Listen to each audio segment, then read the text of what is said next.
Hello cookies, it's Siri. I'm back and this video is a super random video.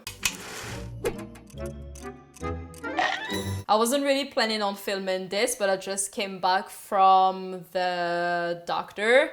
Well, the gynecologist. Oh, too much information. This video is going to be like a lot of too much information, but at the same time I'm not sure what is too much information and what is like okay information, because I just have this non-capability of knowing what is appropriate to talk about and what is not appropriate. So let's just roll with the flow. So some of you that I've replied to in the comment sections, because I write really long replies to some people. It's not like I'm choosing who to write long replies to, but sometimes I just happen to write my life. So some of you know that I've had chronic pelvic pain for the last 2 years. It started in October 2014 and it's just been on and off, and lately it's just been on all the time. A month ago, I had so much pain that I could not leave the bed for 4 days straight. And I had a lot of pain. I was taking something like 9-10 painkillers a day. I couldn't move, I couldn't eat, I couldn't stand, I could not even walk to the bathroom. Like John had to carry me if I wanted to go to the bathroom or anything like that. And it was super horrible. And now you're like, why didn't you go to the hospital? It's just because for the last 2 years we've been going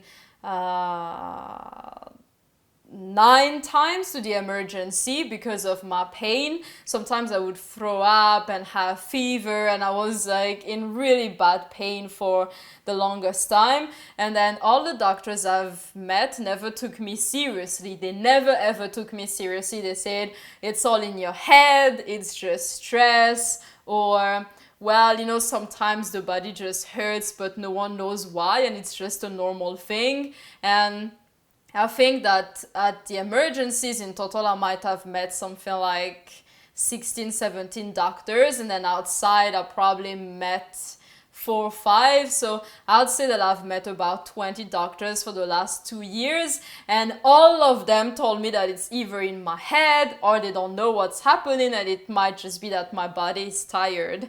And it's just been really bad because, you know, I missed a lot of school days when I was at makeup school, because in the middle of a lecture I would have such bad pain that I was like, ah!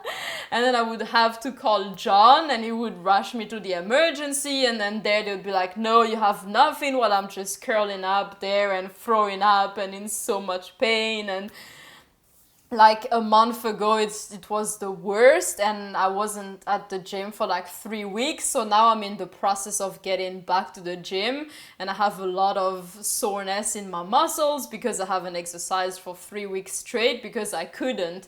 And that's also why I wasn't really posting for some time here on my channel. You've noticed that there was like something like 2 weeks where there was nothing. It's because of that. I could not leave the bed. And finally, when it was the worst a few weeks ago, John and I decided to find this gynecologist that is literally 500 meters away from here. And then she said, oh, I think I see a cyst there on your right ovary. And I was so happy. I was like, what? Really?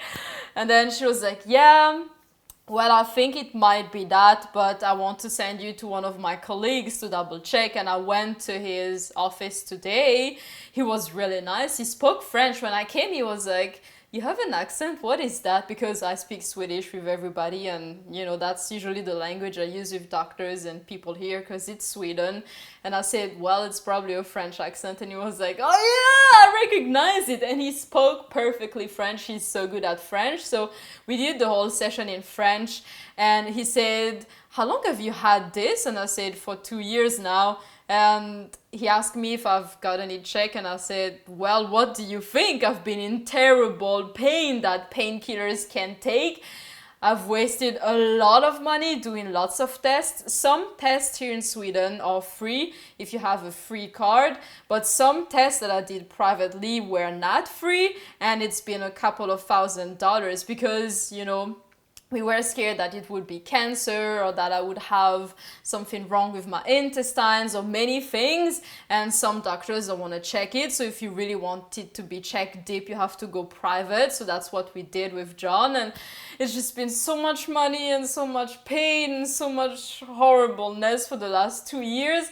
So when he checked and he was like, yeah, this is obviously a really big cyst, I was like, yes, thank God. And I was on the chair there, you know, the gynecologist chair, half naked, legs up, but I was like, yeah, I literally raised my fist and I was like, yes, thank God.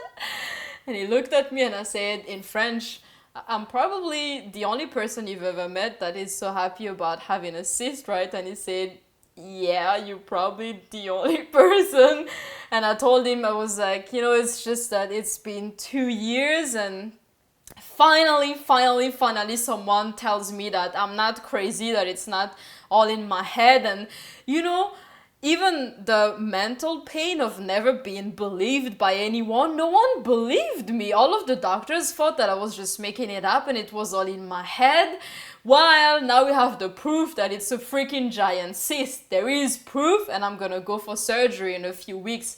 The time has not been booked yet because he has to contact his colleagues and they have to discuss, and then they will get back to me with a time. So I don't know when I will do the surgery, but it feels so good to finally be believed. Even just to be believed, I'm so relieved and so happy, and to finally have a diagnosis of what it is that I have, to know, because not knowing for 2 years was just so bad. And you know, to really just beg doctors to just go, please, I'm not lying to you, I'm really in pain, can you please check it? Right now I'm actually in pain, but now it's like 1 on the pain scale. It's always more or less hurting, but when it's from 1 to 3 or 4, I can leave more or less, and when it's over 4, then that's when I start to have really bad pain. So I just can't wait for surgery to get it removed, to get it done and over with, and I'm just overly happy, and I wanted to share it with you. I don't know if it's too much information, but I feel like I've shared so much with you, Cookies, and so much with some of you in the comment section that maybe I might as well just explain it on here. So that's the end of this video. And yeah, I hope you enjoyed it, or maybe not, maybe it's boring, but I really wanted to just talk to you and sit down and talk. And until next time, I will see you at the next video. Bye bye!